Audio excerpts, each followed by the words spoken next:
So let's go to meteorologist Sandra Shaw with the latest on this update. The latest is it's holding its own as a Category 5 major, and this is to quote the National Hurricane Center, catastrophic hurricane. 160-mile-an-hour winds with the gust extend out from the center some 30 miles. The tropical storm force wind field has expanded. Tropical storm force winds extend out from the center 125 miles.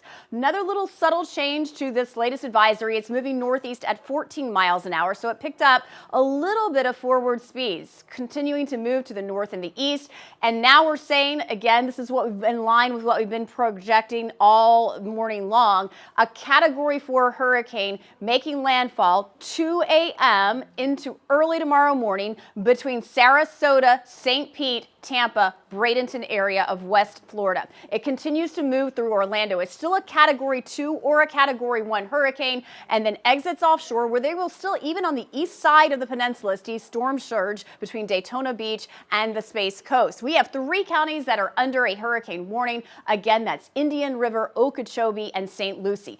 Check out the eye. This is one of the signs when we were looking at it before the advisory dropped. I mean, it's really fierce looking right now. You're getting all this lightning illuminate the side of the eye. That's where the fiercest and the strongest of the winds are, 166 strikes of lightning. You know, half of the electrical energy capacity on the planet is what an average hurricane generates over its life cycle. And of course, that's why you see this electrification with all the thunderstorms that are just really just wrapping around, spinning spirally counterclockwise around this massive hurricane, which has increased its size. We expected this. You know, yesterday it was over the Yucatan and the south side of it was interacting with land. Now it's over open water, and that open water is fueling the core of the storm, which is the eye. 85, 86-degree waters.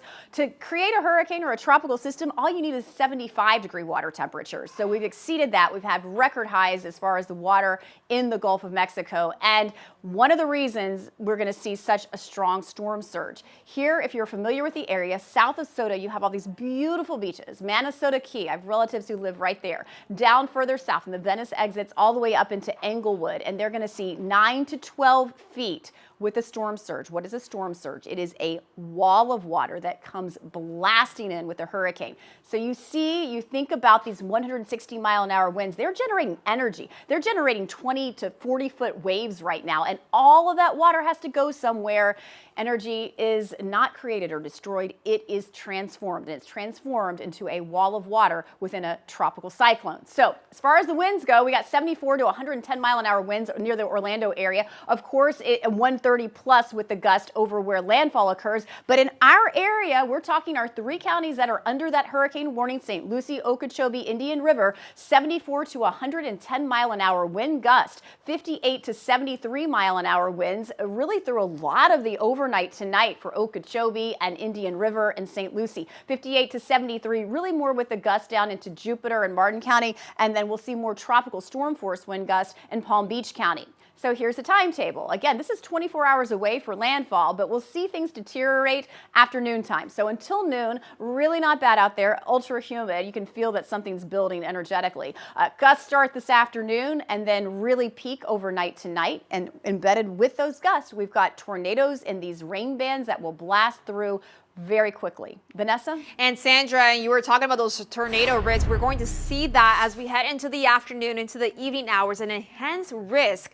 According to the Storm Prediction Center, we may see several tornadoes across Indian River, Fort Bassenger, Okeechobee, parts of St. Lucie County, even down into the Palm Beaches. We're under that slight risk. That means a few tornadoes in the forecast. And again, that threat will be increasing with those rain bands coming from the south and tracking towards the north. So it will be very quick tornadoes in the forecast, but it is going to be basically increasing the chances after 5, 6 o'clock in the evening, especially Thursday when it makes landfall around 1, 2 o'clock in the morning. We may see more tornado warnings out there. So tropical impacts will start today.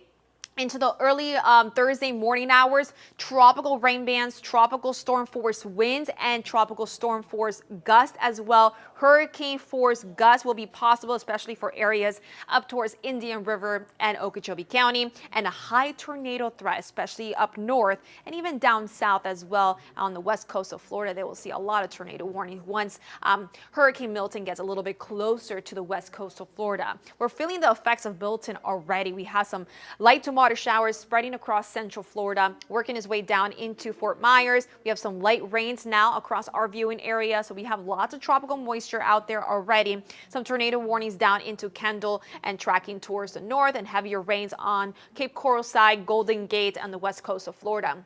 These heavier rains out towards the west will continue to track towards the north. We have some light to moderate showers impacting the Treasure Coast, rainy conditions in Okeechobee, down into Indiantown, some light sprinkles, and then further down south into the Palm Beaches, we have some light rains now entering Boca Raton, some light rains exiting out to Pahokee, heading towards Indiantown very shortly. And I'll keep a close eye on those storms down into Miami-Dade if it gets a little bit closer to our inland areas of Palm Beach County. Take a look at your hour-by-hour forecast to get you outside the door. We'll see some sunshine for Palm Beach County, but I do expect a lot of clouds for the Treasure Coast area, and then the severe weather threat increasing after lunchtime. I'll have more details on your full forecast coming up in about 15 minutes.